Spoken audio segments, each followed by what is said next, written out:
Hi everyone, in this video I am going to show you how to make a tally counter by using a calculator.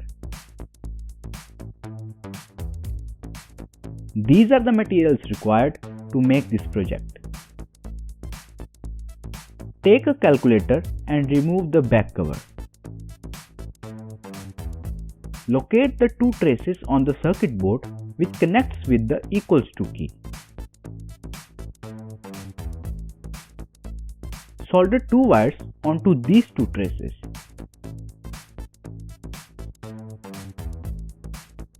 Cover it back and solder a momentary switch to rest of the two wire ends. With this, our tally counter is ready.